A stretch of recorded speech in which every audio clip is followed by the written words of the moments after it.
Let me know when you're ready.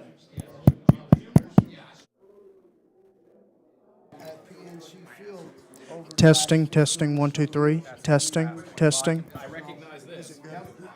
Yes.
When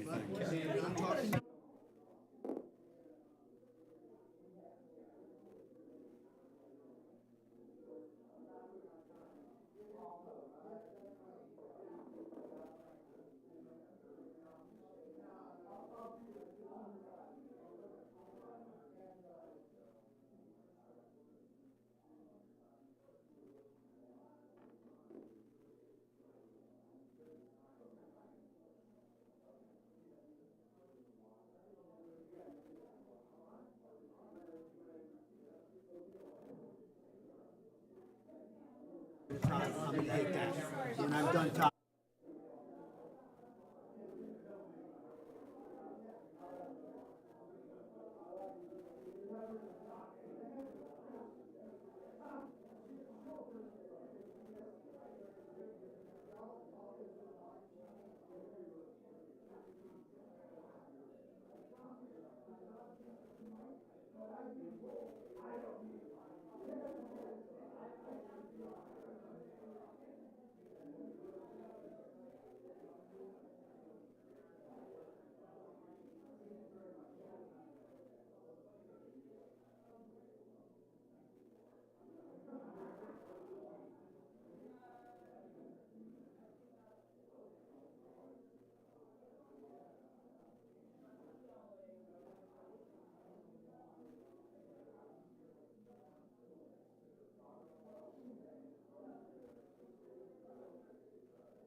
So before we begin, as is customary for this committee, I will lead us in the Pledge of Allegiance and an opening prayer. If you'll stand with me.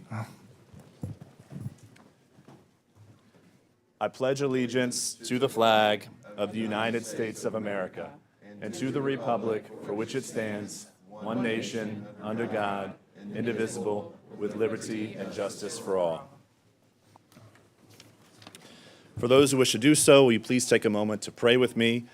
Dear Heavenly Father, thank you for bringing us here today, different people from different places with different perspectives, united under something as simple and fun as baseball.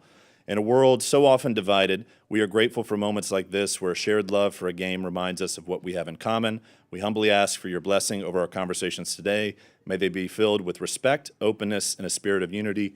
Amen. Amen.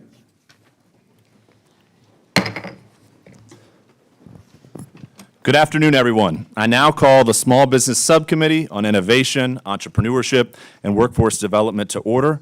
Without objection, the chair is authorized to declare a recess of the committee at any time. Pursuant to committee rules, I request unanimous consent for Representative McDowell to waive onto this hearing for the purpose of asking questions under the 5-minute rule. Without objection, so ordered.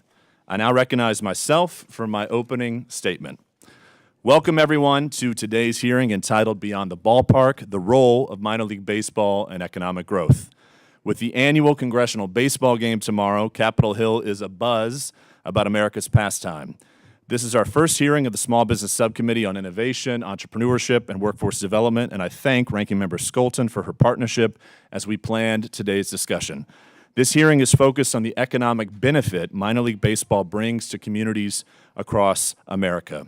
Almost every member of Congress on this panel represents a city that hosts a professional baseball team operating within minor league baseball or its partner leagues like the Pioneer Baseball League or the American Association of Professional Baseball.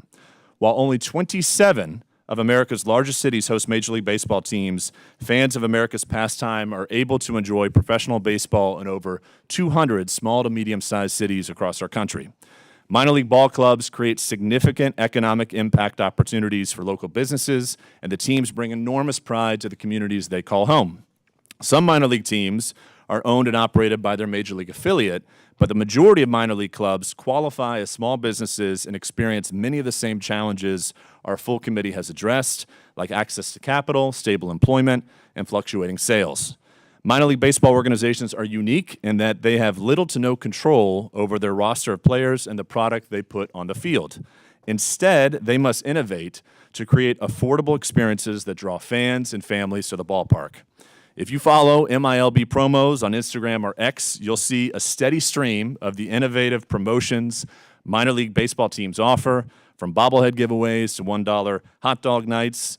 One of the more memorable promotions came from the Stockton Ports, which hosted Asparagus Night, replete with an asparagus eating contest and very healthy asparagus-themed uniforms. To be successful in minor league baseball, you must have an entrepreneurial spirit and clearly a great sense of marketing. As my colleagues know, I'm a passionate supporter of professional baseball, and I was very excited last year when my hometown Atlanta Braves announced minor league baseball was returning to Columbus, Georgia, Georgia's second largest city, for the first time in 17 years. I represent the northwestern part of Columbus, and many of my constituents are proud season ticket owners and attendees of Columbus's new ball club. Last September, I joined hundreds of my now constituents at an event at the Columbus, Georgia Convention and Trade Center, at which the team and mascot were revealed. A video played on the screen, and the Columbus Clingstones were formed with the name and mascot that immediately went viral. In April, I was honored to attend the Clingstones sold-out opening night to see 9-time Major League Baseball All-Star Craig Kimbrell pitch a scoreless inning. Later that week, I attended another game and was honored to join the radio and television broadcasts and provide color commentary. At each game, the atmosphere was electric, the community was vibrant, and the attendance numbers suggest this trend will continue. Already, in just 24 games, over 100,000 fans have attended a Columbus Clingstones game this season. Prior to the Clingstones' founding, the historic ballpark at which they play was vacant and its infrastructure was crumbling. But thanks to the public-private partnership with the Columbus Consolidated Government, the team's ownership group, and companies like Synovus, the ballpark has been completely renovated and the area around it is set to thrive. Local restaurants and hotels are already experiencing the positive impact from the Columbus Clingstones, and I look forward to learning more today about how the Clingstones are generating economic opportunities and memorable experiences for my constituents. As was said in the Field of Dreams, baseball has been the one constant through all the years, and it has a very special way of connecting each of us. In the 1970s, my father played baseball in Georgia's Stan Musial Division of the American Amateur Baseball Congress. After a game, one of his teammates, James Ivey, was signed by the Atlanta Braves and played one season in its minor league organization. Mr. Ivey pitched 3 games for the Wytheville Braves, a rookie-level ball club. I mentioned this because Mr. Ivey's teammate on the Wytheville Braves was a young and up-and-coming player out of Texas Christian University named Mr. Roger Williams. Indeed, our chairman, Roger Williams, was drafted by the Atlanta Braves in the 1971 Major League Baseball draft and is the only former professional baseball player in the 119th Congress. He's also the manager of the Republican Congressional Baseball Team and the distinguished chairman of our Small Business Committee. I thank him for presiding over this hearing with me today. Also joining us in the audience is my friend, Kevin Malone, who was previously the general manager of the Montreal Expos and Los Angeles Dodgers. Kevin was recognized by USA Today as the best general manager in the game, and since his baseball career ended, he has devoted his life to fighting the scourge of human trafficking. Thank you for joining us, Kevin. I now recognize the distinguished ranking member, Ms. Hillary Skolton, for her opening remarks. Thank you, Mr. Chairman, for convening this hearing. What a great idea when the chairman and I first sat down about where we wanted to take this committee, and I threw out some ideas. I said, I'm really interested in digital currency, Bitcoin, and he's like, how about we start with baseball? And I thought that was a brilliant idea. Nothing brings us together like sports. As the daughter of our local sports reporter and an athlete myself, I know how sports can not only bring communities together, but bring us together across the aisle. I'm really looking forward to today's hearing, and I know, along with so many of my colleagues, looking forward to tomorrow's congressional baseball game. Minor leagues provide so many benefits to our community. Their players participate in local volunteer activities. Their teams are a source of pride for their hometowns. Their stadiums serve as community gathering places, and their games are an affordable entertainment option for families. Over the course of this hearing, I hope that we can shed light on another benefit: the team's ability to boost local small businesses. In my hometown, for example, our minor league team, the West Michigan Whitecaps, partnered with the Lake Michigan Credit Union and now play at LMCU Ballpark. LMCU is a proud SBA lending partner and was recognized as the SBA's International Trade Lender of the Year. Beyond bringing greater visibility to this and other outstanding local businesses, the Whitecaps and LMCU Ballpark have been an economic driver for the Comstock Park community and the greater Grand Rapids area. The park hosts concerts and movie nights, annual events like the Taste of Grand Rapids, a car show, a holiday lighting display, charitable events and fundraisers, and private events like family celebrations. All of this has helped to lead development in the nearby business park and supported retail shops and restaurants that would otherwise not be there. These benefits have been the result of the Whitecaps' long-term investment in our community and our strong relationship with local small businesses. We are also so honored to have a representative here today serving as a witness, who I look forward to introducing in just a moment. Their example shows how minor league teams can play a role in small and mid-sized cities, local economic systems, and drive development and economic activity in the surrounding area. I look forward to learning more from all of our witnesses today about how minor leagues can be good partners and enormous assets to local small businesses while bringing their enthusiastic fans and cultivating a sense of community in their neighborhoods. Thank you, and with that, I yield back. Thank you, Ranking Member Skolton. I now recognize the distinguished chairman of the House Committee on Small Business and a great baseball player, Mr. Roger Williams, for his opening remarks. Thank you, Chairman. I appreciate that. And I just noticed that we all have this right here. I want to thank Representative Skolton for these bats, because this is the bat the Democrat will be using tomorrow night. So I appreciate that. I want to thank you again for holding this. I want to thank both of you for holding this committee hearing. I'd like to thank all of our 4 witnesses for being here today to talk about a sport that is the greatest sport there is. I'd like to thank Chairman Jack. As he mentioned, we're just one day away from the congressional baseball game, and this hearing is the perfect way to review the importance of it. Now, minor league baseball plays a significant role in the lives of families throughout the country, and Whether the team plays in a large metropolitan area or a smaller town, fans can see some of the best baseball players in the world in action. As a former player myself, I understood the importance of this. In 1971, I was drafted by the Atlanta Braves. I played in their minor league system for 3 years and returned home to run the family car dealership and coached baseball at Texas Christian University, and then later bought the San Antonio Missions in San Antonio, which Reid's very familiar with. And during my time as a professional player, I saw firsthand the value of making professional sports accessible to people from all around the country, as well as the community that has built these minor league systems. In addition to making our national pastime more accessible for fans, minor league baseball teams serve as important fixtures in their local communities. Now, from providing opportunities to local suppliers to fostering a small business boom in the surrounding area, minor league teams support the economic development of small towns and cities nationwide. This unique type of small business fosters a self-sustaining ecosystem in areas fortunate enough to have a minor league sports teams. I look forward to today's discussion. It will be a lot of fun on the role of minor league teams in building communities, and we're excited for the big game tomorrow. We're also excited about all the former players and my friends that are out here today. So this hearing is an opportunity to highlight the benefits that minor league baseball can bring to local small businesses. With that, I yield back. I will now introduce our witnesses. Our first witness is Mr. Pat Battle.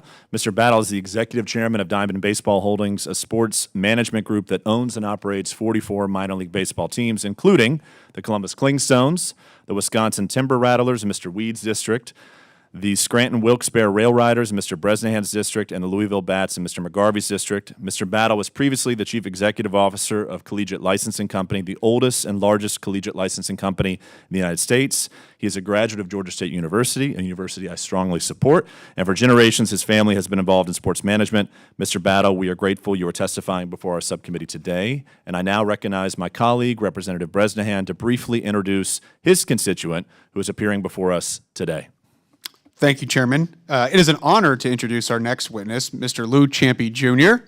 Mr. Ciampi is the president of Independent Graphics in Wyoming, Pennsylvania, located in my congressional district, and ironically, the same borough where I was born and grew up.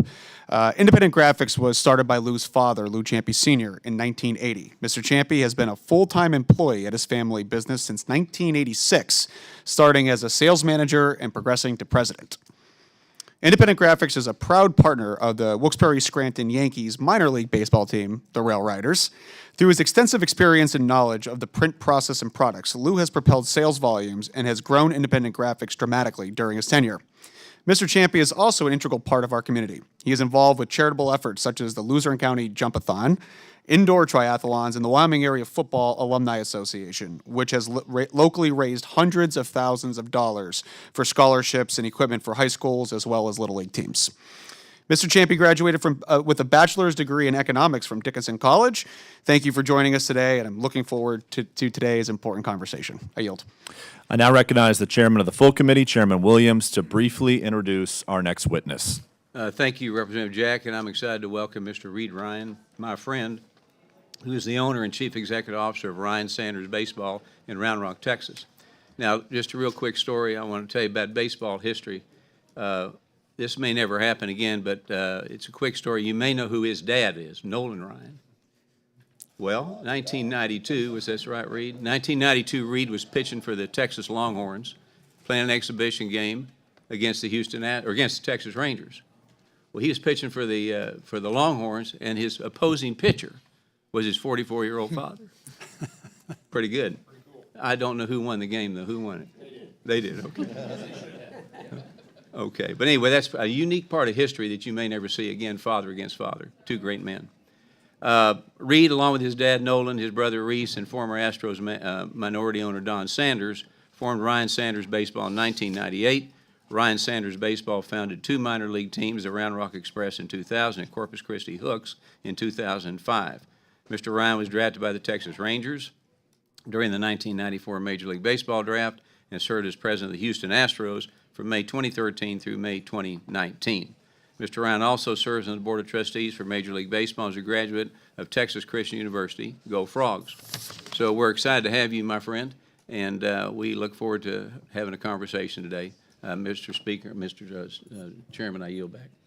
I now recognize the ranking member from Michigan, Ms. Skolton, to briefly introduce the last witness appearing before us today. Thank you, Mr. Chairman. It is my honor to introduce my constituent, Mr. Joe Chamberlin. He joined the West Michigan Whitecaps in 2013, serving in several roles prior to becoming CEO and managing partner in 2018. Mr. Chamberlin has a longer history with the team, however, since his father, Lou Chamberlin, has been a proud co-owner of the Whitecaps for over 30 years, a family business. Beyond Whitecaps baseball, Mr. Chamberlin and his team operate one of the largest distributors of Dippin' Dots ice cream in the United States. And in 2018, he founded the Traverse City Pit Spitters baseball team and led the acquisition of Turtle Creek Stadium up north in Michigan. Mr. Chamberlin is a member of the Grand Rapids Chamber of Commerce CEO Council and currently serves as a board member with the Whitecaps Community Foundation and St. Mary's Foundation. He earned his master's degree in labor relations and human resources at Michigan State University and received his bachelor's degree from the College of Worcester. Mr. Chamberlin, welcome. Thank you for making the trip, and thank you for appearing before this subcommittee today. I yield back. Before recognizing the witnesses, I would like to remind each of you that your spoken testimony is restricted to 5 minutes in length. If you see the light turn red in front of you, it means your 5 minutes have concluded and you should finish your testimony. I now recognize Mr. Battle for his 5-minute opening remarks. Thank you, Chairman Jack, Ranking Member Skolton, Chairman Williams, and distinguished members of the committee for inviting me to testify today about the importance of minor league baseball in helping drive economic growth across the country. My name is Pat Battle. I'm Executive Chairman of Diamond Baseball Holdings, and DBH is an organization that owns 44 affiliated minor league baseball clubs, all of which are run as independent organizations by a passionate group of employees in each of the 44 communities that we serve. I recently visited one club which has 31 full-time employees, 26 of them having started their careers as interns with the team. Minor league baseball exemplifies the best in America. It is community-focused, rooted in deep tradition, and representative of the broad cultures and customs across our country.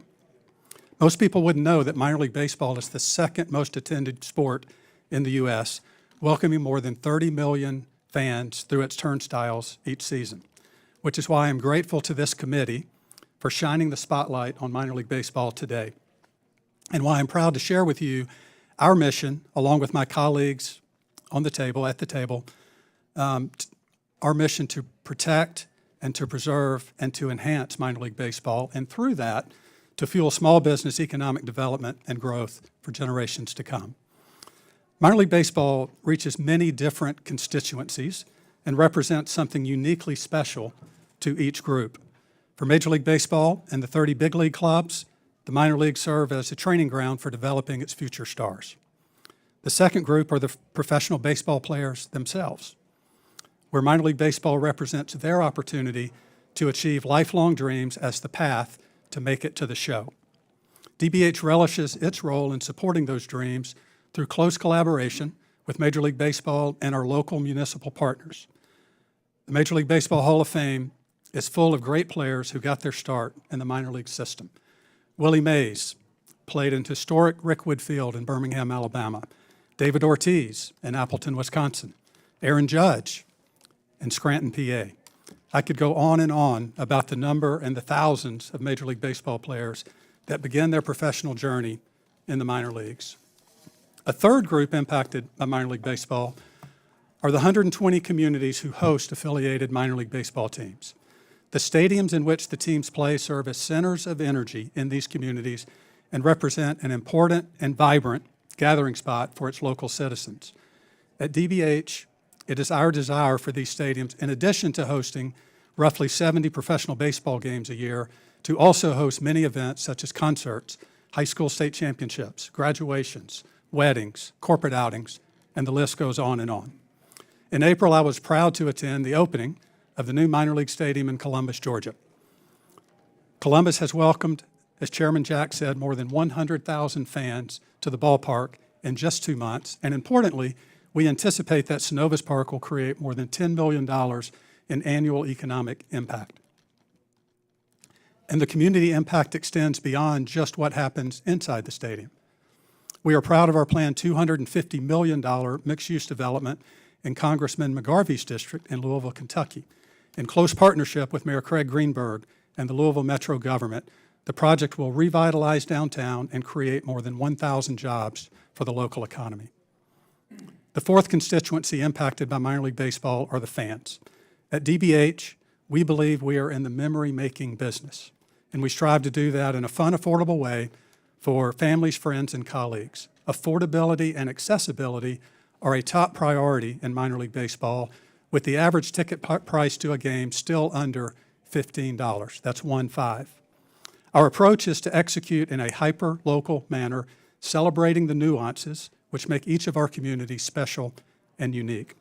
And last, but certainly not least, is what minor league baseball represents to the more than 1,000 small businesses who partner with our teams in a variety of ways.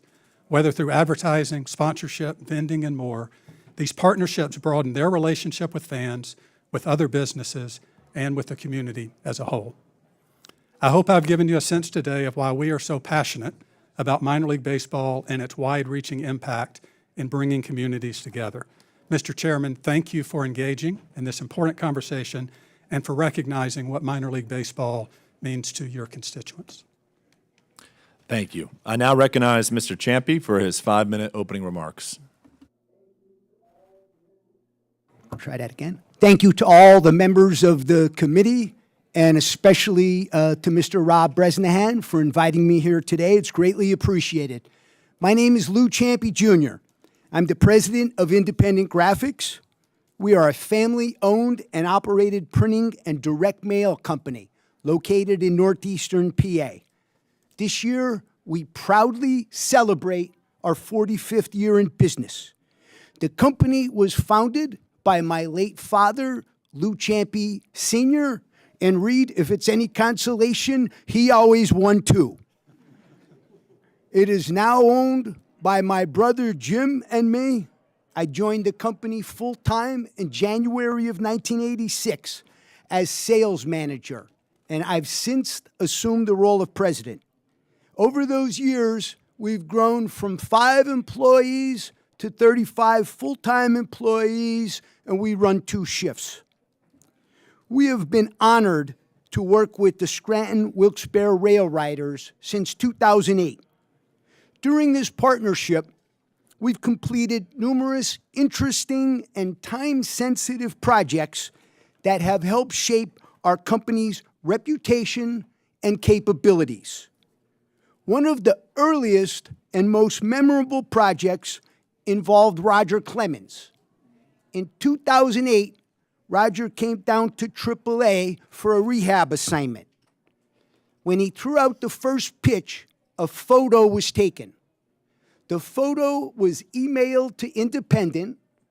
We produced 15 top quality posters, which we then ran up to the ballpark so Roger could sign before he left that day, creating instant memorabilia.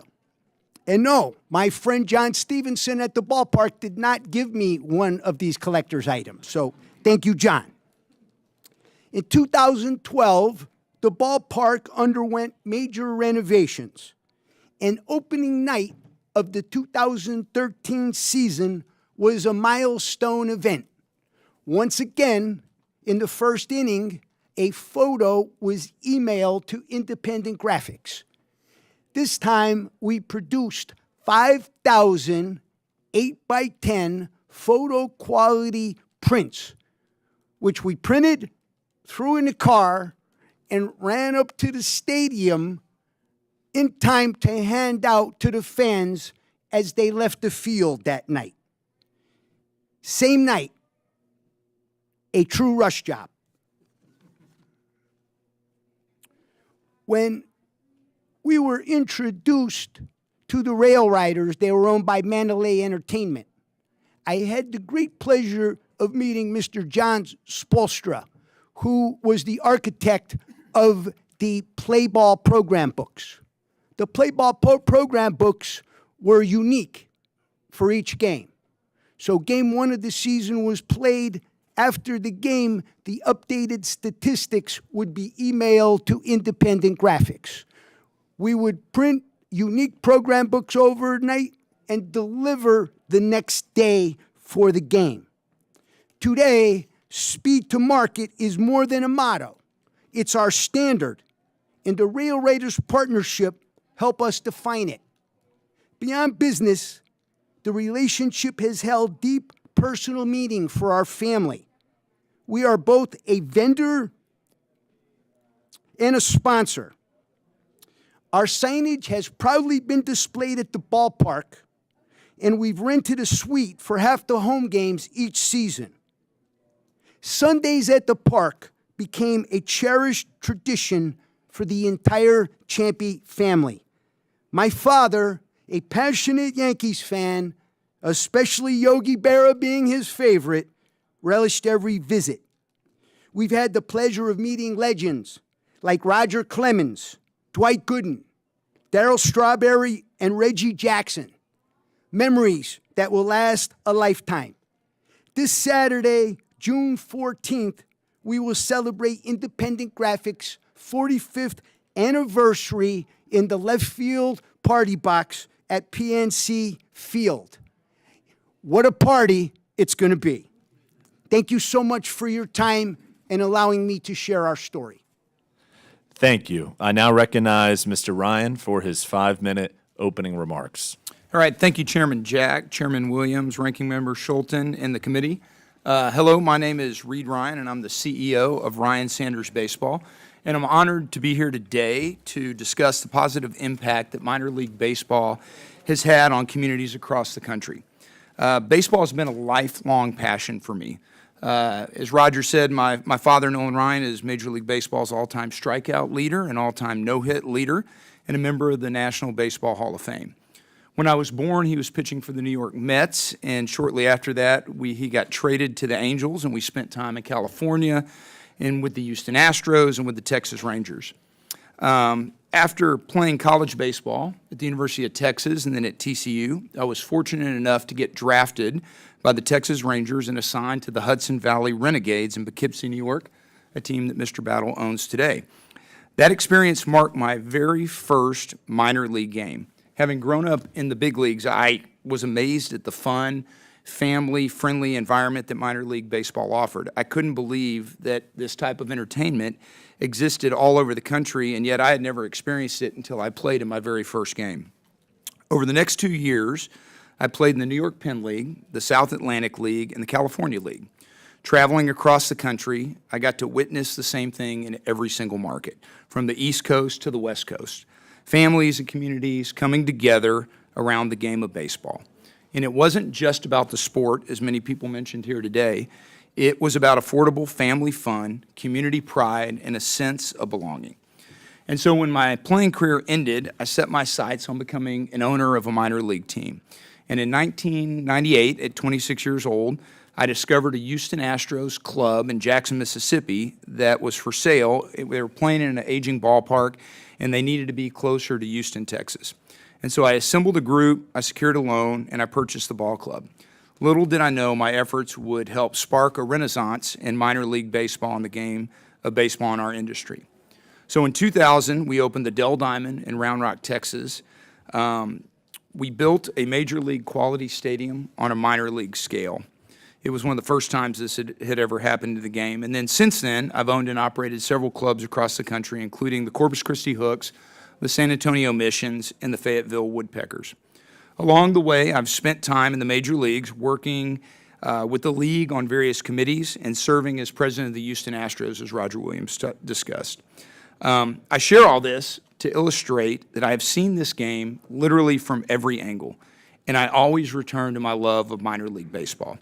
There's just something truly special about the fans and the communities we serve that makes our game such a cherished part of Americana. Minor league baseball at its core is a hyper-local small business.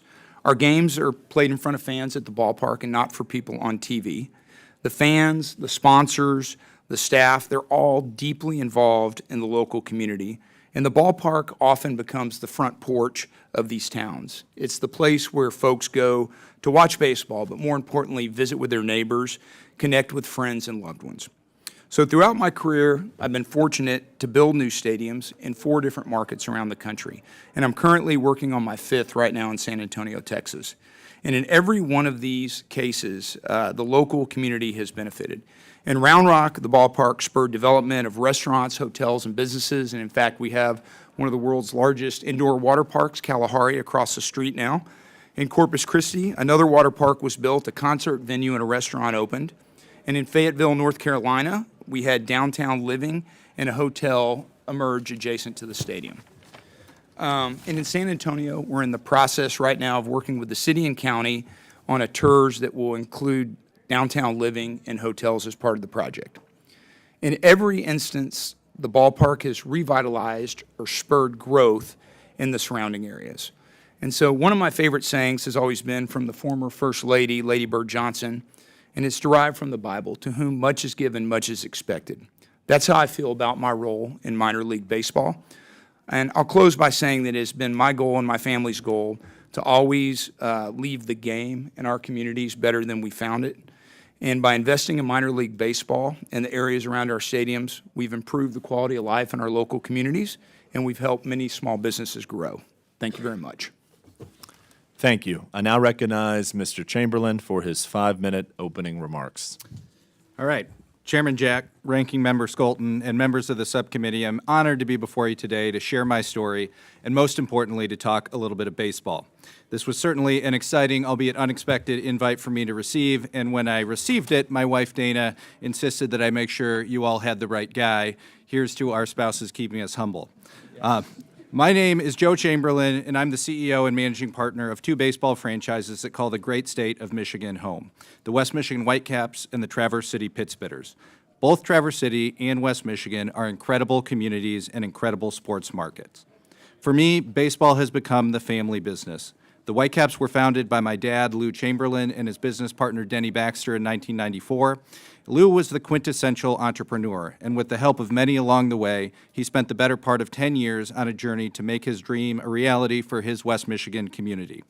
That day came in 1994, and out of the gate, the Whitecaps broke every single-A attendance record in minor league baseball, consistently drawing over 500,000 fans a year. Because of our entrepreneurial origin story, we have always operated a little differently than most teams.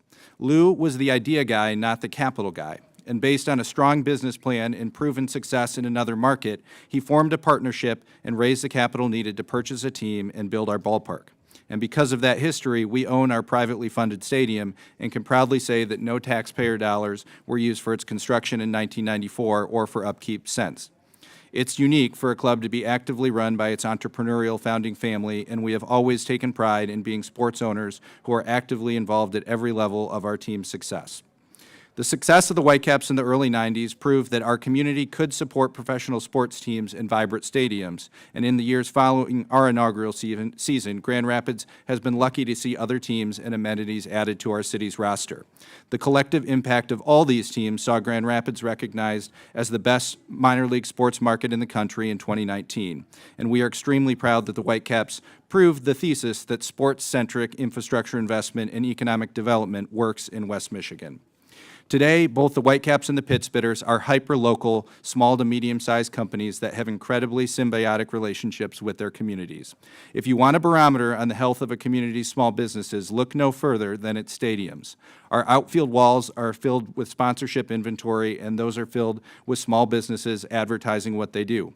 Our hospitality areas are filled with businesses entertaining employees and their families.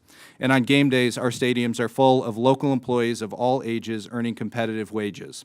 Our organizations employ over 1,000 seasonal staff members between the Whitecaps and the Pittsbitters each summer, in addition to the 65 full-time front office staff members we have year-round.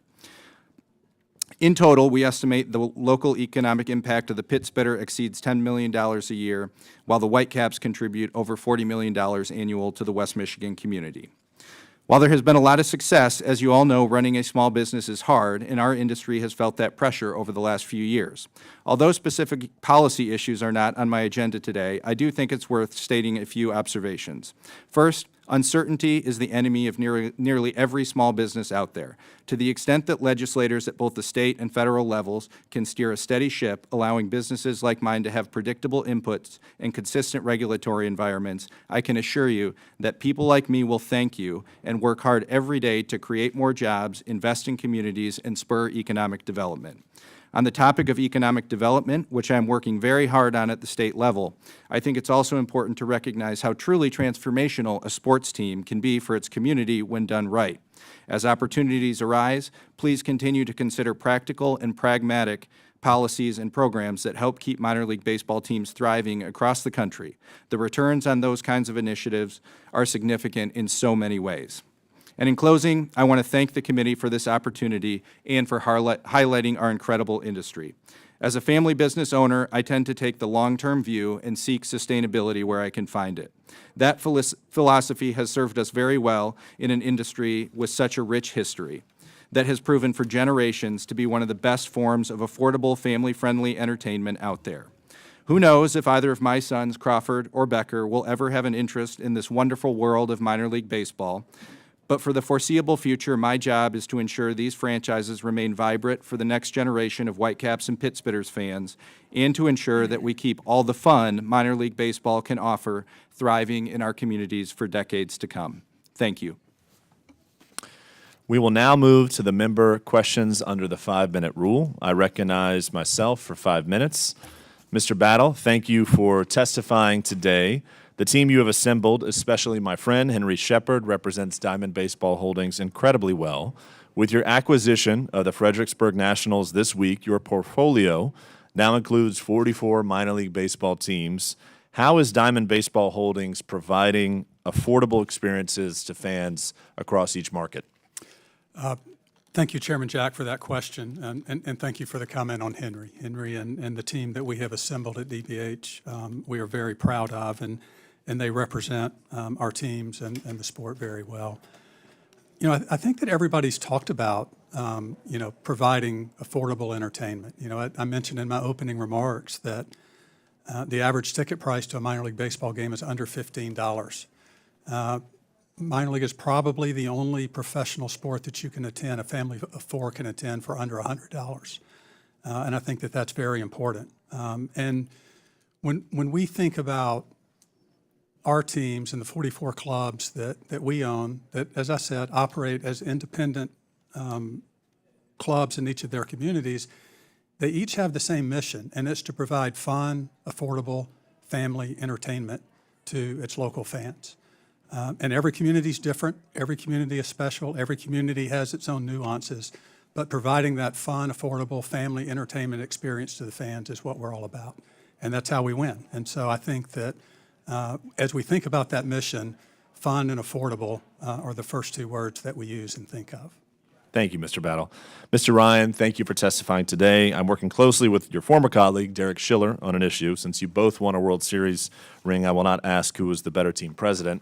But as with Mr. Battle, I will ask, how is Ryan Sanders Baseball approaching affordability and creating memorable experiences for folks across the ballparks you operate? Yeah, so, we're very blessed to be in two very large cities in San Antonio and Austin, Texas market. Between the two, you're talking two of the top 20 population cities in the country. So I think in that situation for us, there's a lane that we need to stay in, which a lot of people are priced out by some of the other, things that have come into the market at the major league level. And so we try to make sure that we continue to be affordable for folks when they come in.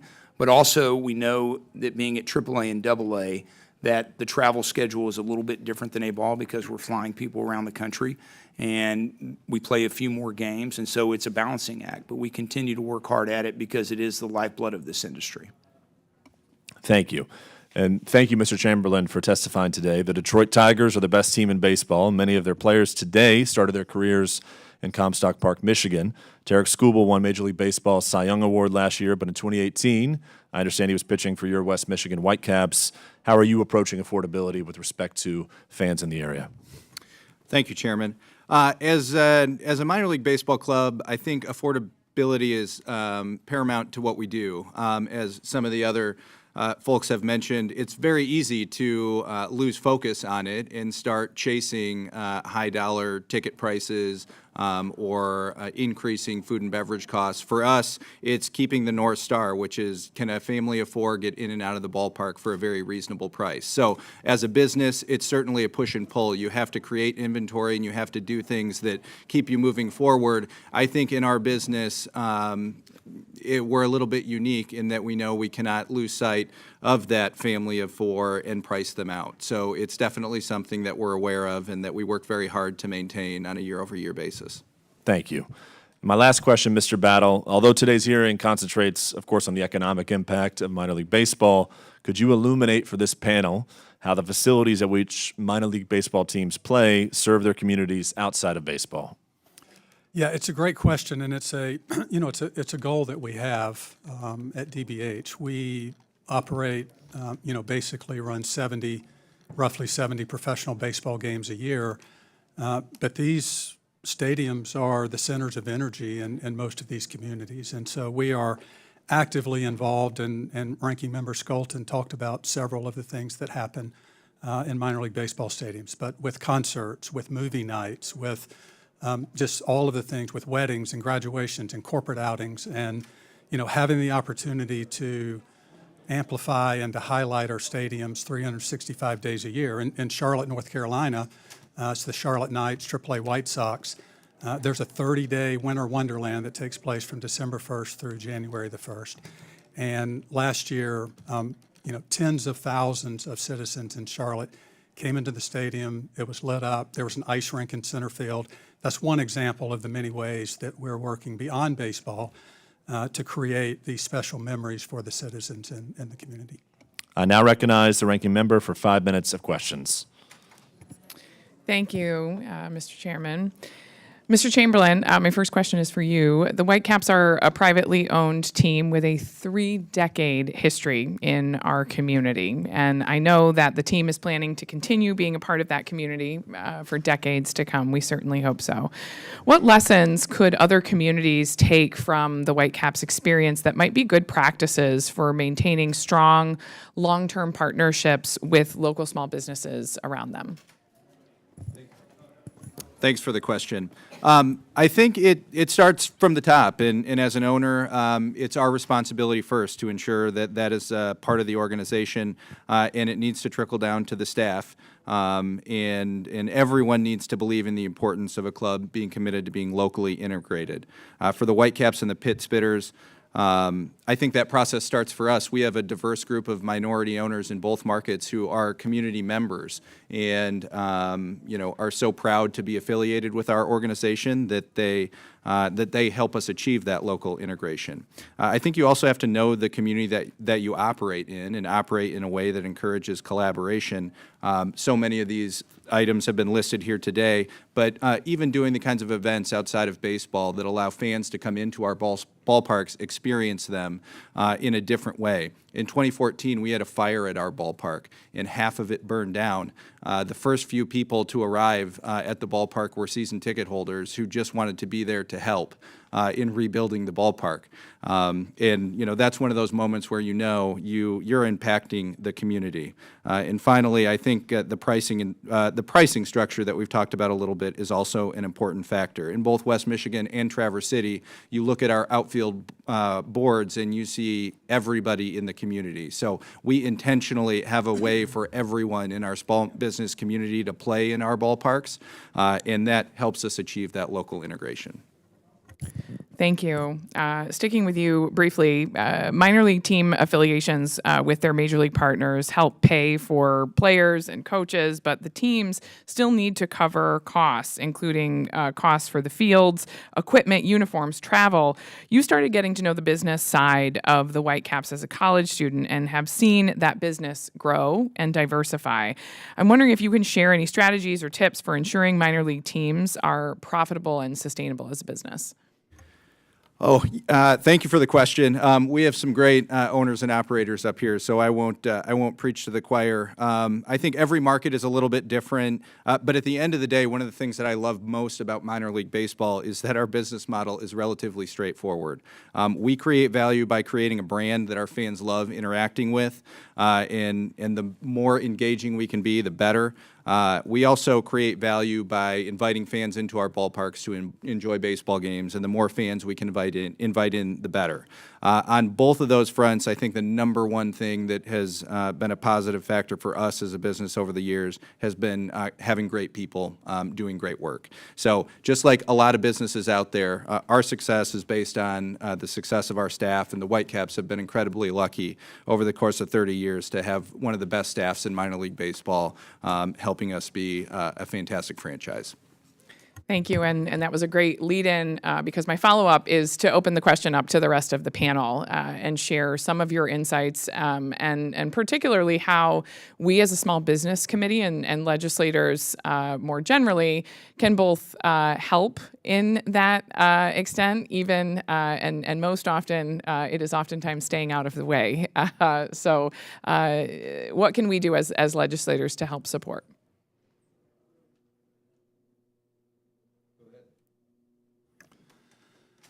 I would simply say what you're doing today is extremely important, shining the spotlight on minor league baseball and everything that you, Chairman Jack, Chairman Williams have talked about, Reid, Joe, Lou have talked about. It's what makes the sport great, the impact that it has on communities. And I think that the opportunity, I mean, we like to partner with the local municipality, with local businesses, to create that great experience for the fans that we've talked about. And when communities win, we all win. And that's really what we're about. And so I'm very thankful to you and Chairman Jack and Chairman Williams for shining the spotlight, because I think that educating businesses and municipalities about the important impact that minor league baseball is having and will continue to have is extremely important. So thank you. Thank you. I yield back. Thank you, Ms. Skolton. I now recognize Chairman Williams from the great state of Texas for 5 minutes. Thank you, Mr. Chairman. And again, I'm very excited that Representative Jack and Skolton are holding this subcommittee hearing. And as a former player and an owner, I have a passion at hand, and a lot of people know that about baseball. The opportunities that professional sports provide for small local business growth are vital for the communities throughout the country. So, Mr. Battle, your organization owns 40 minor league teams across the country. So could you please explain how you work with these 40 teams to develop and revitalize each one of those communities? It's a great question, Chairman Williams. Thank you for that. And, you know, ultimately, we see our role as one of support. We do own 44 teams. As I said earlier, they operate as independent. You know, we own teams from Portland, Maine, to Pasco, Washington, down to Rancho Cucamonga, California, all the way across to Spartanburg, South Carolina. And those 4 cities that I mentioned, you can imagine how different and unique that they are.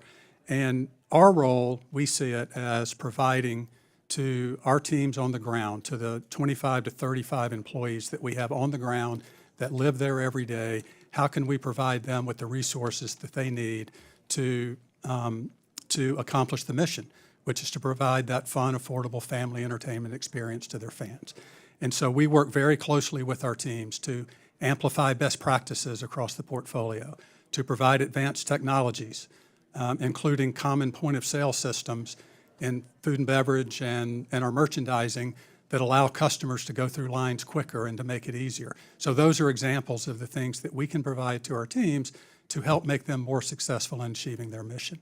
Thank you. I think one of the most important aspects of minor league baseball is it makes our nation's pastime available to more people and communities outside of the few cities that host major league teams. So, Mr. Ryan, you were the CEO and founder of both the Corpus Christi Hooks and the Round Rock Express minor league franchise, which you talked about. Both teams brought baseball to communities that lacked easy access to sports. So how have these communities changed now that a minor league team has been established in them and is part of the community?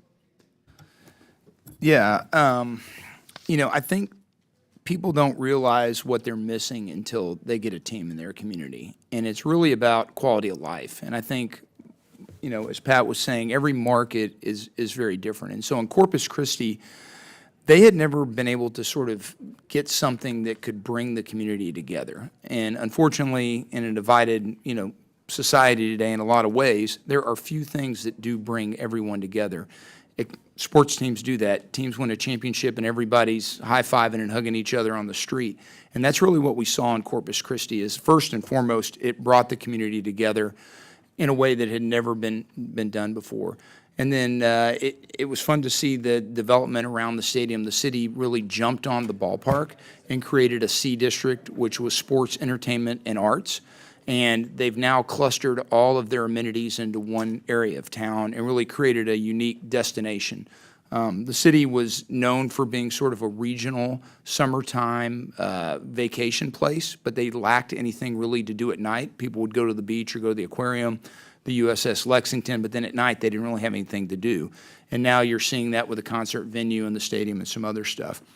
In Round Rock, which is 15 miles from downtown Austin, it was a bedroom community, very much like here in D.C., that a lot of people have to live outside of the city.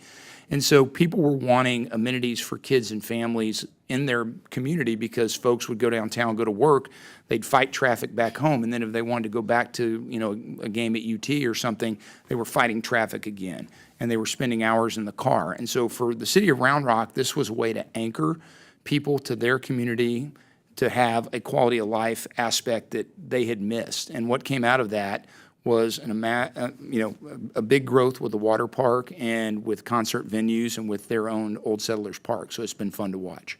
We've done a great job. And in my last time I've got here, in addition to the community renovation that often occurs around minor league stadiums, minor league teams also strive to build meaningful relationships with local small businesses like yours, Mr. Ciampi. So you've been, real quick, have you been successfully with the Scranton-Wilkes-Barre rail riders for now over a decade? How's working with the rail riders growing your business? And also, you talked about 5,000 printing, 5,000, you never told us who that was. Was that Jim Sundberg that you? The photo was just a photo of the ballpark. Okay. So, no, it wasn't Mr. Sundberg. Being a part of the rail riders, and it is a family, it's become such a large part of our brand. We're celebrating our 45th anniversary, and I had one of our layout people do a little brochure.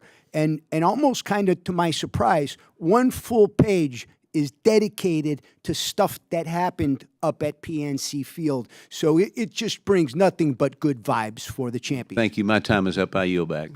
Thank you, Chairman Williams. I now recognize Mr. Olszewski from Maryland for 5 minutes.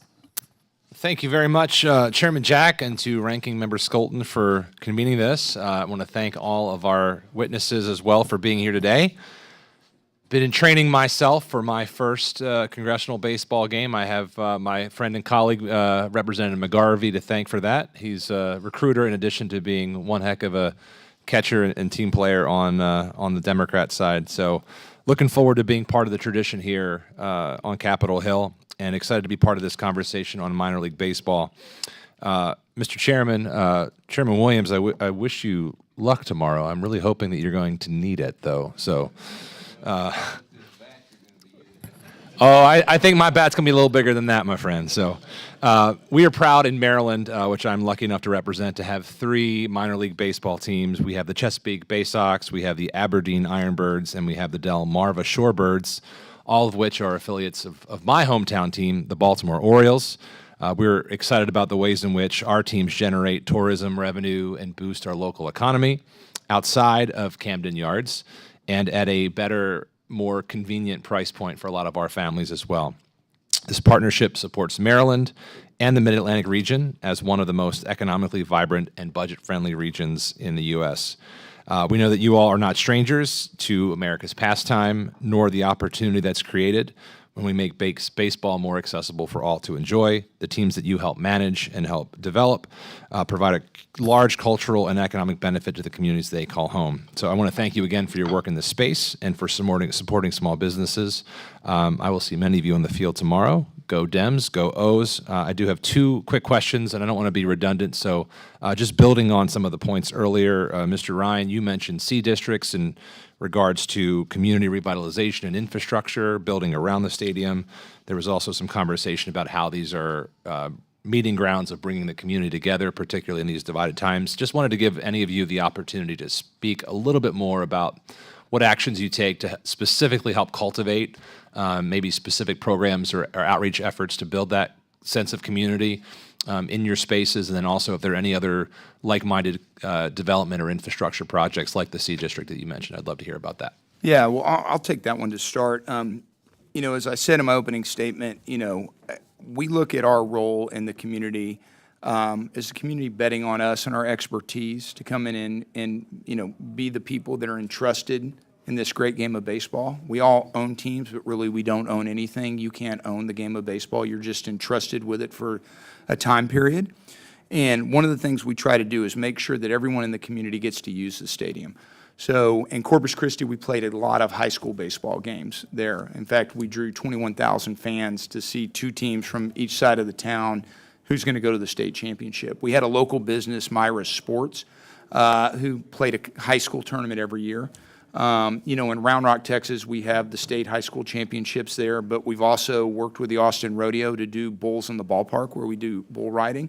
And so I think it's making the facility available to everyone in the community helps because everyone supported the community, especially in our state where we're a property tax heavy state. And so having a municipal partner makes the affordability aspect like a must. If you don't have a partner, if you did what Joe did, it would be really hard to keep prices affordable. And so we owe it to the constituents that we have to make sure that the venue is available for them for all kinds of things. One of the things that the Rail Riders do on Sunday mornings before the game, they'll host Challengers baseball in right field, like special needs children. And I used to bring up my Little League team to volunteer and to be umpires and run the bases with the kids. And for me, the whole time we've been there, I think that was about the most special community thing I've seen. And it's a testament to the kind of outfit they're running up there in Scranton. Yeah, I'll reiterate something that Reid said, and that is just, it truly is a mantra of our organization to make sure that our stadium and our ballpark is a place where everyone in the West Michigan community feels comfortable coming. That is not always the case in society today, and I think it's a common theme of all the 120 clubs that's something at the front of how they operate things and really important in our communities. I appreciate that all very much, and thanks again to our chair and ranking member for this great conversation. Thanks again for your great work, and I yield back. Thank you. I now recognize Mr. Bresnahan from the great Commonwealth of Pennsylvania for 5 minutes. Well, thank you, Mr. Chairman, and to the ranking member and to our witnesses. It means a lot that you were able to sacrifice a day in the middle of June with warming temperatures and all of the scuttlebutt relating to baseball. So thank you all for being here, and I'm especially grateful for Lou Ciampi to come out here. Not only is Lou a constituent, we have similar backgrounds. We both come from multi-generational family businesses, and going back to the Rail Riders, some of the most meaningful moments that I ever spent with my grandfather was going to a baseball game or catching a doubleheader, and it really was very instrumental into my upbringing and determining who I am today. So I appreciate the investment that you make into small communities like ours. Not every different media market has the opportunity to attract a Major League Baseball team, specifically in northeastern Pennsylvania. We really are proud of our AAA baseball teams, and it's something that really binds us together. Even if we went from a Phillies organization to a New York Yankees organization over the duration of time. But I guess my first question, Lou, you recently mentioned that you are celebrating your 45th anniversary at PNC Park. Can you speak more about the partnership with the team and what it means to independent graphics? So, I don't want to be redundant, but as I said before, the Scranton Wilkes-Barre Rail Riders are very much a part of the independent graphics brand. to be able to go out on a sales call and say, we are a proud partner of the New York Yankees, like 'em or not like 'em, AAA team. It's certainly a conversation starter.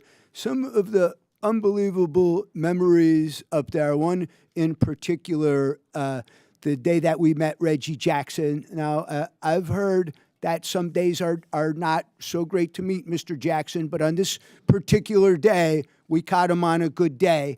And the vision of Reggie and my old man shaking hands like they're two old Army buddies, that's never going to leave me. That is never going to leave me. Where does a company started 45 years ago by one man get the chance to go up to the ballpark and meet all of our baseball heroes? So, I mean, that's coming straight from the heart. That's one of the biggest things for me about the ballpark. They're part of our family. So, Thank you. Mr. Battle, I'd like to kind of invert the question and ask why. I mean, I think I know the answer, but I don't want to speculate. But why is it so important for organizations like Independent Graphics to partner with organizations like yours? Well, as we've talked about, we're operating, not in the 30 major markets, and this is small and middle-town America, and there are thousands of small businesses that we work with, and minor league baseball wouldn't work without the partnership with small businesses like Lou's and what they're doing for the community, and it really is a partnership to create that win-win situation, and we take a lot of pride in every community in working with companies like Lou. And as Lou said, he's not just an advertiser, but he's a vendor in the ballpark. And we find that over and over and over again. And it's just part of the lifeblood of minor league baseball, and it's the only way that it can work. And it allows these businesses to connect with the community in a way that would probably otherwise be impossible. And so I think that it's very important, and we're very excited to be part of it. Well, perhaps you don't hear this enough, but thank you for investing into Northeastern Pennsylvania and taking a chance on our community. And we are very excited to have you interwoven into the fabric of who we are. My last question, Lou. We've seen devastating flooding in 2011, which ultimately, like you just said before, put 6 feet of water on the first floor of your building. What does it mean to have the continuity and the promise of the relationship with the rail riders so you were able to bounce back from that devastating experience? So it was a great coincidence. We got flooded at the end of the season in 11, and during 2012, the ballpark was renovated, so no home games. So we were in no great shape to be producing program books in 2013. And it was kind of a tough time for us, and it was a little tenuous with the ballpark and our business model and everything. And then that 4th of July, Derek Jeter came down for a rehab visit. And we print those program books, and Derek Jeter's on the cover. I wanted to run out onto the field and slide into home plate. So I don't know, Rob, if that answers your question. Absolutely. With that, I yield my time. Thank you so much. Thank you, Mr. Bresnan. I now recognize Mr. McGarvey from the Commonwealth of Kentucky for 5 minutes. Thank you, Mr. Chairman. Mr. Ciampi, you've got me fired up. I'm ready to go out there myself right now. I love it. Well, it is baseball, and look, I'm from Louisville, Kentucky, and Louisville's a baseball town. Whether it's the stars of today, like Will Smith, the catcher for the Dodgers, won the World Series last year, whether it's the stars of our game. Pee Wee Reese, his hometown is Louisville, Kentucky. And we all know what he did on the field, in particular with his play, but it's what he did with his leadership. The moment when he went up to Jackie Robinson and didn't just tell Jackie Robinson it was okay, but told the whole country it was okay. I got to know Pee Wee a little bit when I was a pool guard for a summer in high school, and he was doing exercises in the pool, and he'd come out and talk to me about all things. He wouldn't know what I was doing in school. I wanted to know what spring training was like in Dodgertown. And he gave me that picture of him with his arm around Jackie Robinson in the locker room, and he signed it to me. I keep it in my office to this day because it says it's always the right time to do the right thing, and baseball can teach us those types of lessons. Of course, we have more than stars. Baseball is key to Louisville and our identity. One of the most iconic things about baseball is the Louisville Slugger. And Mr. Chairman, I brought these Louisville Slugger bats here today for everybody, not to show what the Democrats would use in this game, but what I hope the Republicans will use in this game. You guys could score a few dozen fewer runs and the game would still be competitive. So we're hoping there's the torpedo bat. Maybe you'll use this one for bat speed. But baseball is important to who we are. But we haven't had a major league team in Louisville since 1891. We have filled that gap with minor league baseball, and what a wonderful thing minor league baseball is. When I was a kid, going to Redbirds games at the old Cardinal Stadium, when we could load up the family station wagon with our 3 kids and whatever neighbors jumped in and not break the bank and go out there, see who could throw the fastest pitch in the little thing outside the alleyway, go watch the games. Maybe you got something lucky in a Cracker Jack box. Of course, not only did you get to experience baseball, did you get to see the guys who would go up and play in the show and see them in those close confines. It's where so many of us not just got to experience baseball, it's where we saw our first concerts. It's where we went with our families. It has those great memories. And now, the minor league baseball in Louisville is continuing. And I will tell you that when we moved from Cardinal Stadium to the Bats' new stadium in a blighted part of Louisville, it reignited that area of downtown Louisville in a way that people didn't think was possible. It was an act of faith to go to this area and build a top-notch baseball facility. But it sort of proved the baseball adage true. If you build it, they will come. And fans did come. And better yet, they're still coming. Mr. Battle, I know you're here with us from the Louisville Bats. The Bats are already an anchor for our downtown and our local economy. And I know you're working with the city and state to grow that footprint even more. How will DBH's planned investment in Louisville help grow our local economy and benefit small businesses in the city? Thank you for that question, and you are a baseball town. Congratulations also on the College World Series appearance. That's right. The Louisville Cardinals. Louisville Cardinals going to the College World Series, and Murray State down in Western Kentucky going. Very impressive. Yes, thank you for the question. And, you know, when we announced the acquisition of the Louisville Bats probably 18 months ago, Mayor Greenberg pulled us aside at the press conference. In fact, he pulled Henry Shepard, who Chairman Jack mentioned earlier, aside and said, we've been waiting on DBH to acquire the team. The city owns 8 acres of land adjacent to the stadium, and we would like to sit down as quickly as possible and figure out how we can partner to help to continue to revitalize that part of Louisville. And so we have done that. We have partnered very closely with the Louisville Metro government. As you know, Congressman McGarvey, we've talked about a $250 million investment in building condominium, hotel, entertainment district, all of the things that we think will continue to energize that part of Louisville. And we couldn't be more excited to do that. And, you know, Reid has done it, he said, in 4 times and now is working in San Antonio. And those kinds of projects are really important. The stadium and the team is one thing, but how you can continue to invest in the community in order to have that kind of impact on the citizens is extremely important. And it takes public-private partnership. And I can think of no better partnership than we've had since I've been with DBH than we've had with the city of Louisville. Thank you. We love going to those games. I love taking my own kids. Very quickly in the time I've got left, one thing that makes me worry is what happens when baseball goes away. And a few years ago, contraction significantly reduced the number of affiliated minor league teams down all the way to 120. Mr. Chamberlin, do you see any good reason for MLB to further contract when the PDLs expire?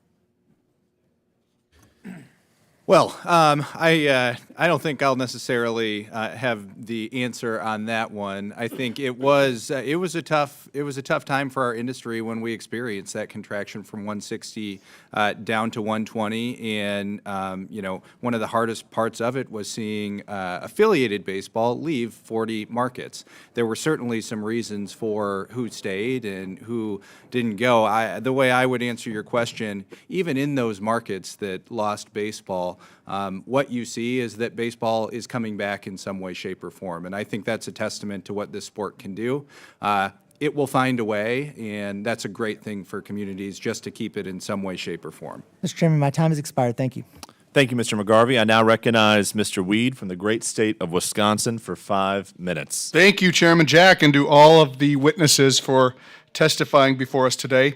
When many of us think of baseball, we think of playing at the local sandlot as kids or of our favorite major league player. However, for tens of millions of Americans, minor league baseball is the most accessible way to watch professional baseball. Families can watch professional athletes play America's pastime at a more affordable price in their local community without having to drive several hours to a major city.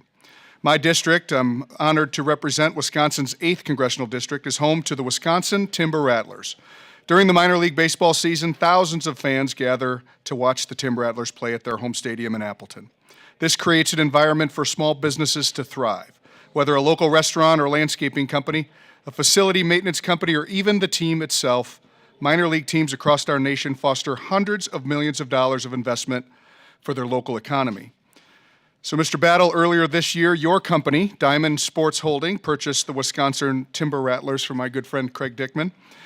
Thank you very much for investing and believing in Northeast Wisconsin. What does your company take into consideration when making decisions to add another team to its portfolio?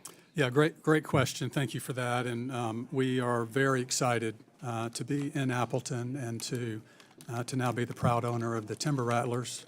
I was recently there. I'm sorry that I missed you, but I was there 2 weeks ago and sat with Craig Dickman, and we talked about, through the game, all the way through the fireworks show at the end of the game, just what a great job that they did as the previous owners, the investment that they made in the stadium, the investment that they made in the locker room that have made, this. So when we look at a team, we're looking at the community, we're looking at the team that runs, we're looking at the team on the ground, the general manager and the staff. We're looking at the support of the fans in the community and the opportunity to grow. So we look at all of those factors. But, we are, when we started this 4 years ago, I never thought that we would own 44 baseball teams. It has just happened a lot faster than we ever imagined that it could. And, I would also say that, with Reid and Joe, we're all in this together. Reid owns his team, Joe owns his teams, we own our teams, but we celebrate each other. And minor league baseball is about, how do we work together? How do we share best practices?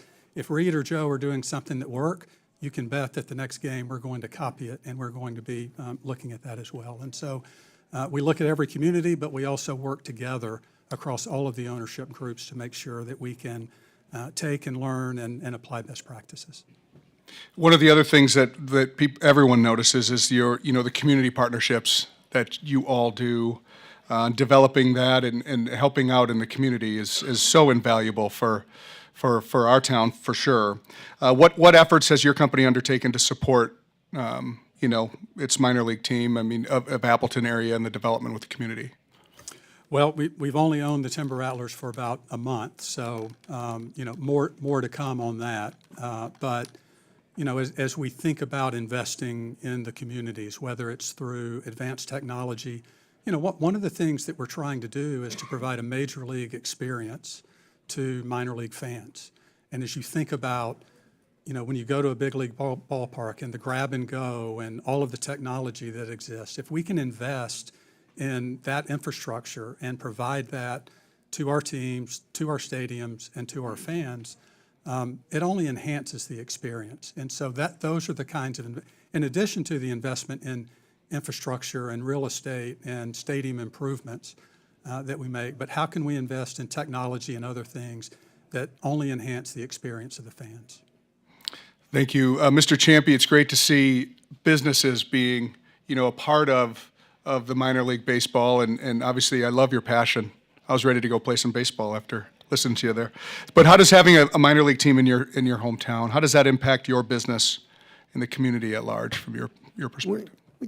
Another good example of the way that the Scranton Wilkes-Barre Rail Riders impacts the business is that they do a lot of things for the youth groups. So the Little Leaguers will come up and they'll go position by position, and when the Rail Riders get announced, they run onto the field with the players to their position. What could be better than that? And like I alluded to before, bringing the kids up there to volunteer to help the community a little bit, the people a little less fortunate than them. That's what I love about minor league baseball. Very good. Again, thank you all, and I yield back.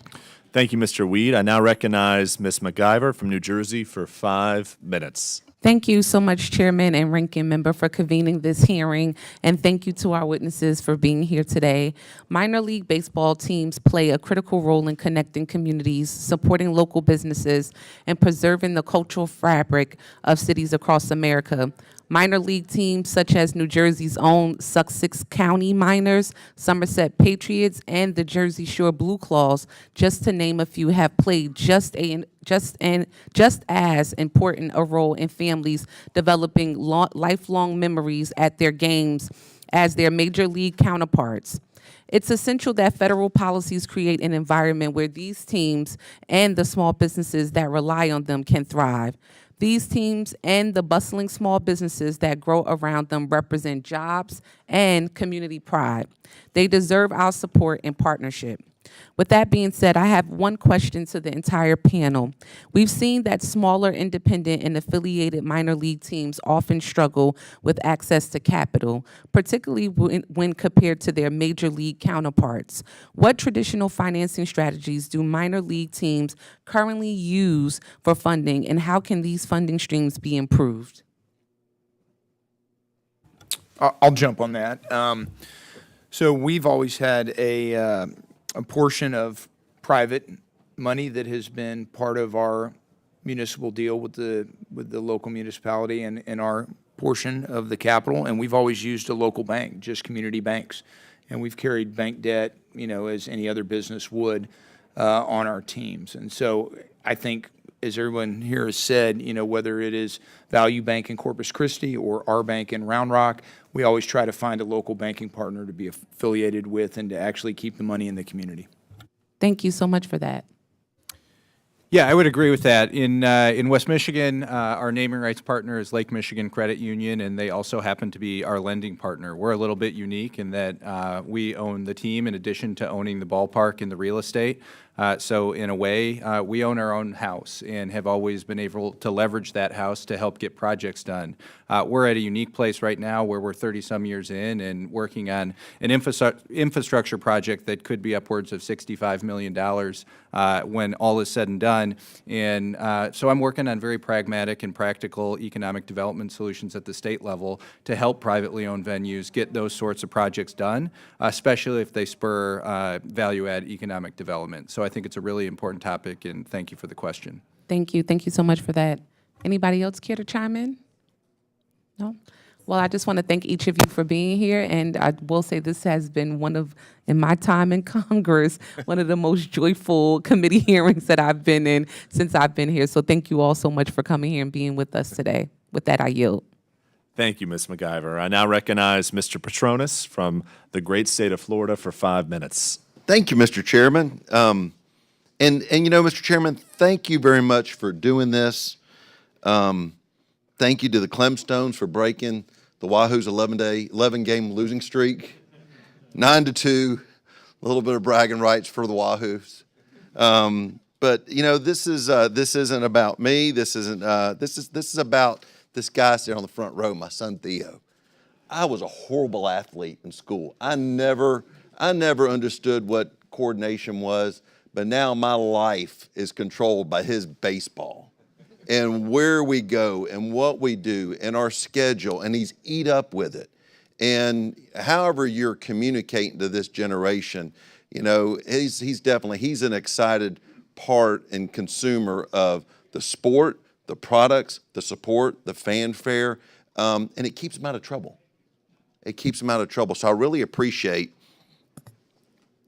Coach, you giving the flexibility to the ranking member, the chairman, in order to the sub-chairman to be able to pull this off and to be able to let us have this opportunity to kind of just talk about something that's not as really much of a partisan issue, but it's a great way to put aside our differences and talk about what I think is the exciting part is the economic development.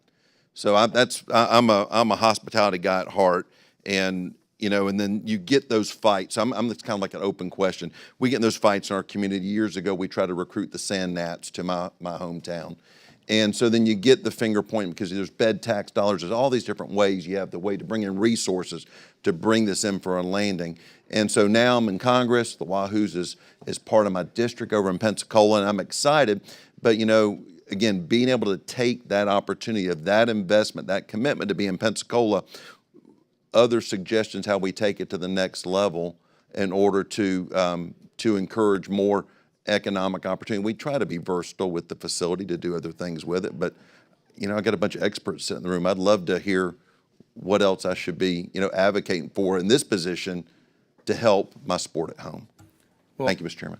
I'll jump in there because our company, one of the things I didn't mention is we also do strategic hospitality for several teams around the country, including Beloit and Pensacola with Quint Studer. And so I'll be in Pensacola in a couple of weeks. And we've done, as you know, Quint's very involved. He's the owner of the Wahoos along with Bubba Watson. And they're very involved in the local community. So we cater a lot of events out of that stadium. And then we had the football team playing there until they got their new stadium. But he does a lot of stuff with, concerts in the facility. In fact, he put artificial turf in because he was running so many community events on the field. And so our staff there works 365 for Quint and the local ownership group to service the community. So I'll jump in with a story. Surprise. My wife never wants to go to a game. And I'm not sure if she doesn't like baseball or she doesn't want to go with me. So one night, a bunch of years ago, we're in Scranton, and they had the office party up at PNC Field. And, I had access to the suite, but, I figured my wife wouldn't want to go. Well, let me tell you, she wanted to go, and I was in big trouble when she found out that night. So if you could arrange some events like an office party up at your field, the wives are going to want to go. So, Mr. Chairman, thank you for indulging us to allow us to have this open dialogue. Again, just I think you're all sensitive to it, but there's young guys like, go ahead and stand up there, let everybody see you. He was texting me and wanted to know if he could get pictures of the mascots. I told him, of course he could. So anyway, I'm just going to let the mascots know he's going to want to get some selfies before he takes off. And anyway, it's just really cool. Thank y'all for doing this. Thank you, Mr. Petronas. I now recognize my colleague, Ms. Simon from California, for 5 minutes. We have smiled more in this hearing than I've seen smiles in the last 5 months that I've been in Congress. Thank you all so much for being here. And if you would have told me 2 years ago that I would be in the Small Business Committee in Congress or talking about baseball with a big old smile, I would not have believed you. But I am from the city of Oakland, and you know who I'm going to talk about. I'm going to talk about the Oakland Ballers. I'm sure you're familiar, and if you're not, I actually want to tell you a little bit about the origin story. 3 guys I met less than 2 years ago, one from tech, one from show business, the other guy's just a smart business nerd. They used their own money. They did town and gown. They called folks in government, community organizers, folks from culture, and they said, we have this idea that we want to bring minor league baseball to West Oakland, which is a Black community that has been under-resourced, and now we have an exhilarating community that is just, it's so incredible. The Oakland Ballers is more than a sports team. They've literally become a catalyst. They are community builders, much like you all, and it's so exciting to actually talk about something that we can all say yes to.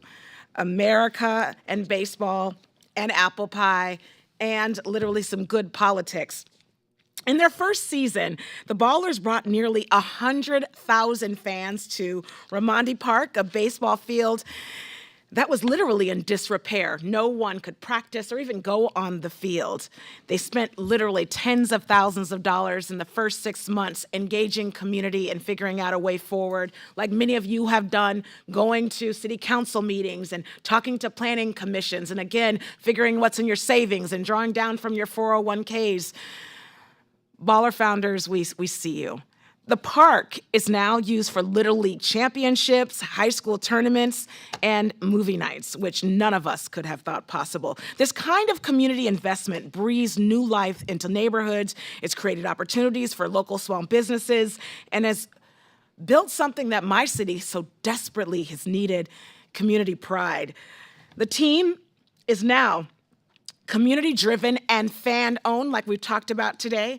They have raised $3 million from over 4,000 fan investors, including Billy Joe Armstrong of Green Day, go Green Day, and hip-hop and Oakland native superstar Too Short. You wouldn't have thought about that, right? This community-driven model, its ownership model, continues to challenge the notion that communities can't come together, particularly to support minor baseball. In Oakland, we have. We're giving fans an opportunity to have real voice and community entrepreneurship, but also just a good old time. I know very little about baseball, but I love to dance with the mascots, eat hot dogs. Minor league baseball games, if you haven't been, it's some of the best times that you'll ever have, right? Exactly. Good music, good people. And again, folks, regardless if you're red or blue, we come and we want our teams to win. And it's just an amazing experience.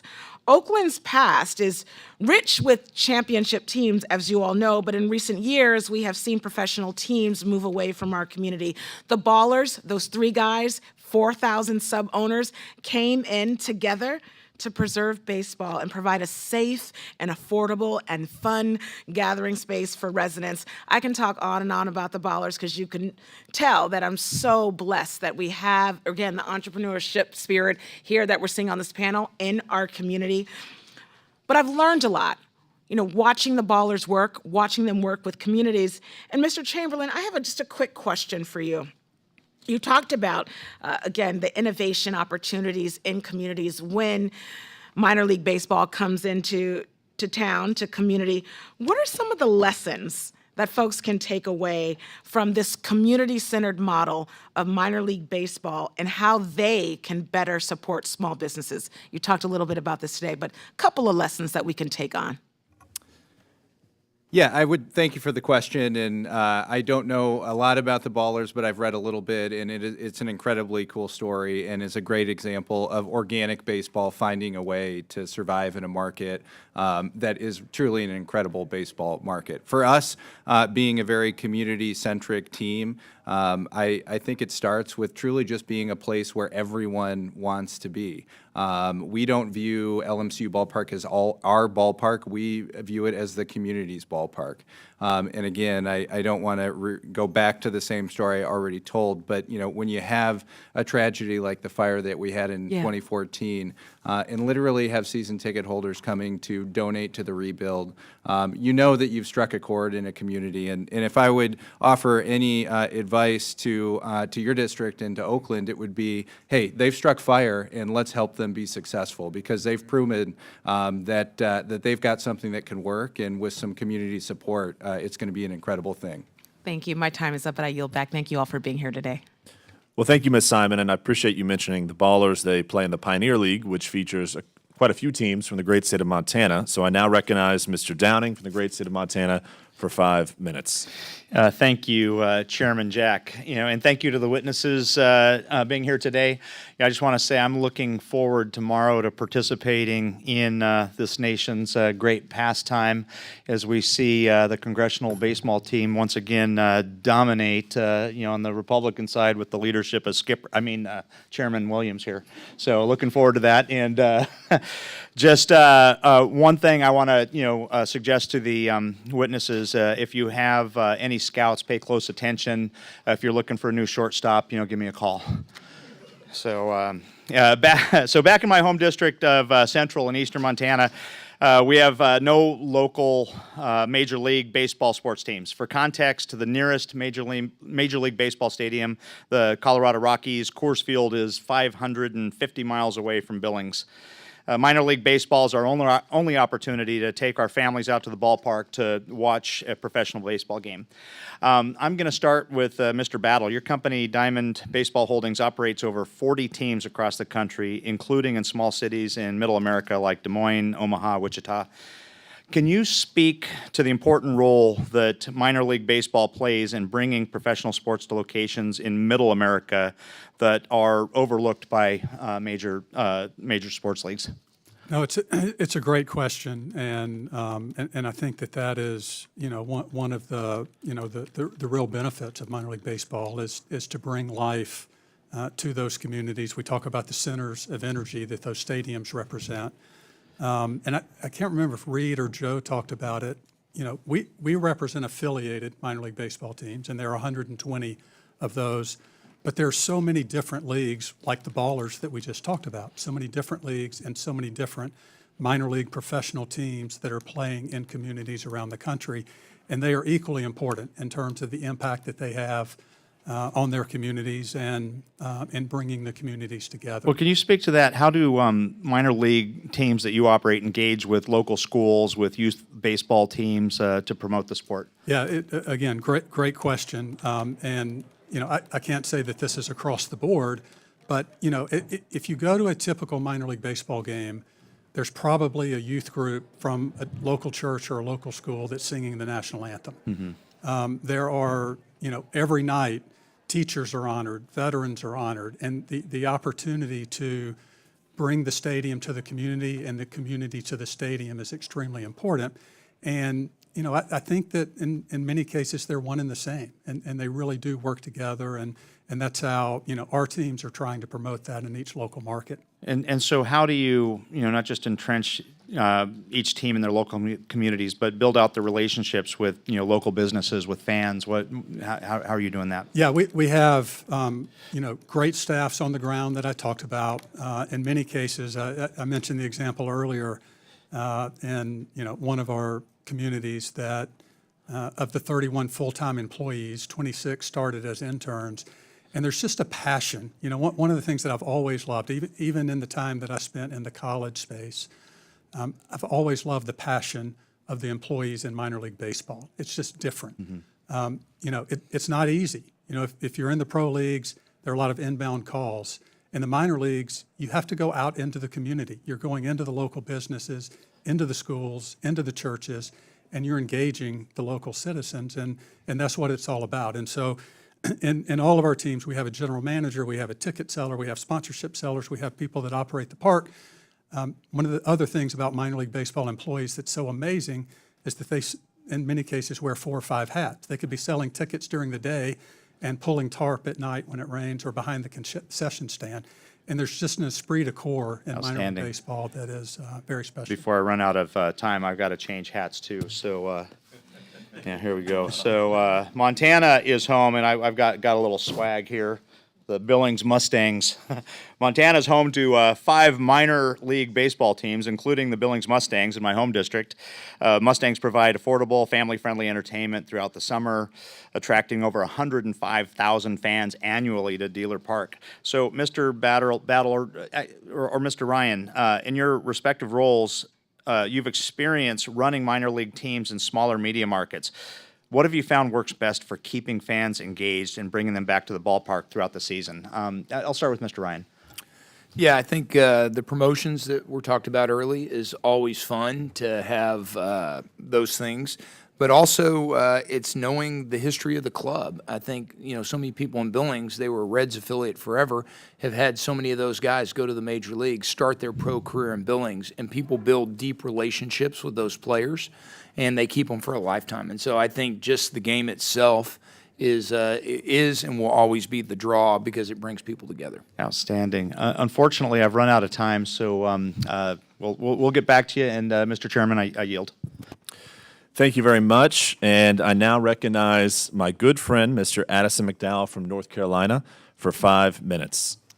Well, thank you, Mr. Chairman, and thank you also to the witnesses for being here today. I want to talk a little bit about what minor league baseball meant to me as someone that grew up right around the Winston-Salem Warthogs, which has since become the Winston-Salem Dash, that is owned by Diamond Baseball Holdings. And some of my most favored memories with my dad are going to watch the Warthogs as a kid. And I have past the Winston-Salem Dash Stadium every day after church, and my 2-year-old, I ask her every Sunday, would you like to go see a baseball game with Daddy? And she says no every single week. But eventually she's going to say yes, and I'm going to carry that tradition on with my children. And so I'm grateful to each of you for the role that you play in minor and major league baseball, and baseball in general, because what you do doesn't just spur economic growth. It spurs memories with fathers and sons and fathers and daughters and mothers and sons and mothers and daughters. And that's a great thing. And that's exactly why we've seen today in this committee, folks say things like, this is the happiest committee I've been in Congress. And it's not just because there's mascots sitting in here, which is a first for me, but it's because sports bring people together in a way that very few, if any, things do. And so I wanted to begin with that I'm grateful for what you all do in creating memories with families. It means a lot. But Mr. Battle, how would you say that you touched on with the Charlotte Knights, which I've actually been to the Winter Wonderland in Charlotte with my family, but outside of that, what are some of the more creative promotional campaigns that you've seen these teams do in small to medium-sized cities and towns that have really fostered community engagement? Yeah, it's a great question, and I'm sure the others can answer that as well. And hopefully one of the great promotions that we will run soon is your daughter can either sing the national anthem at a game or throw out the first pitch. We would love to have that at the Dash game. Maybe that will entice her to go. But yes, as we've talked about a lot today, there are so many promotions that are fun. One of the things that I've just seen recently that I love and want to amplify across so many of our communities is in Dayton, Ohio, the Dayton Dragons, which is one of the great stories in minor league baseball. They have a campaign called Celebrate Dayton, and 3 or 4 times a week they are celebrating, again, teachers, veterans, kids K through 5 that make good grades, whatever gives them a reason to celebrate the community. And a lot of people have touched on this today. I mean, this is the opportunity that we have, and what minor league baseball represents is the opportunity to bring citizens together and businesses together and to make it work. And so, there are so many. One of the things I love about minor league baseball, to your point, is that there are so many crazy promotions that you couldn't run in the pro leagues. Whatever it is, Ranking Member Skolton talked about some of the funny promotions that are running. Every night in a minor league ballpark, those are happening, and everybody enjoys it, and it's fun, and it's one of the things that makes minor league baseball so unique and special. Well, thank you. Mr. Ryan, you were with the Astros when you secured the major league affiliate for the Fayetteville Woodpeckers, and I touched on my dad there earlier. My dad was actually the PA announcer for the Woodpeckers when they came to Fayetteville, which is not in my district, but it is in my home state. And I'm curious, can you touch on how having the backing of a major league team impacts both the success of a team and then, by extension, the economic development in the surrounding community? Yeah, so one of the things that happened was that Major League Baseball put a mandate out that we had to bring all of these facilities up to a certain standard, which was a really good thing. And that forced operators like those at the table, especially Diamond Baseball, because they have so many teams, but also the Major League affiliates, to make decisions on where they wanted their long-term home to be, and finding out, could they partner with the community. And so I went all over North Carolina. We wanted to be in that league. We really fell in love with the Fayetteville area because, once again, there wasn't anything to do at night.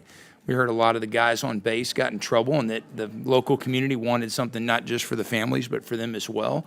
And it's been a big success. And, it's been neat to see that part of downtown, which has so much history, actually develop and get people down there. And they have the Special Forces Museum and everything right there. So, yeah, if it wouldn't have been for the Astros ownership and the Texas Rangers, because they now are in one of the new Diamond Baseball facilities in the Southeast as well, buying those clubs and making that move. It would have never happened. So it was basically from the top to the bottom.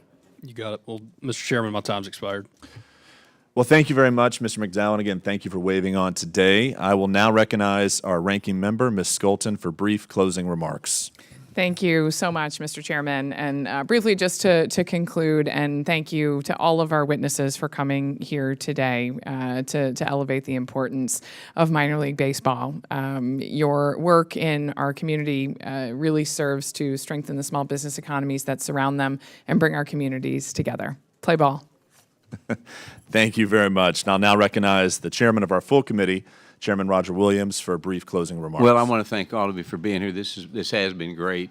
You know, we talk about stories. Baseball is the only sport actually that has stories. I would venture to say you could ask anybody in this room, and everybody will have a baseball story.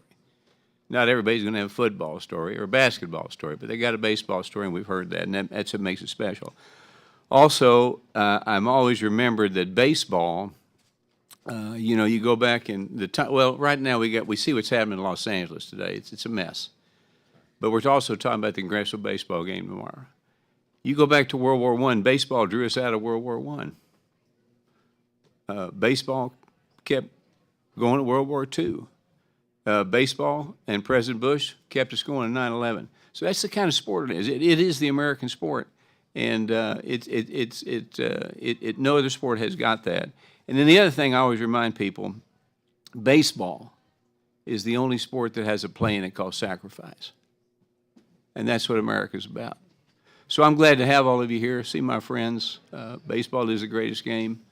It's the hardest thing to do, as, of course, your dad's in the Hall of Fame. He was a pitcher. But to go in the Hall of Fame, you got to fail 7% of the time, don't you? Huh? What other business allows you to fail 70% of the time and go to the Hall of Fame? That's because hitting a round ball with a round bat and hit it square is the hardest thing to do. So anyway, I want to thank you all for being here. It's been a great hearing, and you may be in trouble. We may make this an annual event. Without objection. Thank you to Ranking Member Skolton, Chairman Williams, and each member of this subcommittee for your questions, and thank you to our witnesses for your testimony today. Without objection, members have 5 legislative days to submit additional materials and written questions for the witnesses to the chairman, which will be forwarded to the witnesses. I ask the witnesses to please respond promptly. 30 minutes after we adjourn, we will host a reception in this room honoring America's pastime. The reception will feature 3 beloved mascots in costume. Behind you today, Fuzzy from the Columbus Clingstones, Buddy Bat from the Louisville Bats, and Gus from the Fredericksburg Nationals. The reception will also feature autograph stations with former Major League players Jim Sundberg and Larry Hardy, baseball coach Donnie Watson, and our chairman, Roger Williams. Baseball souvenirs and ballpark food will be provided, and all are welcome to attend. Thank you to our incredible staff, led by Staff Director Lauren Holmes, for helping produce today's hearing and reception. We hope to see all of you at the congressional baseball game tomorrow night. And if there's no further business, without objection, this subcommittee is adjourned.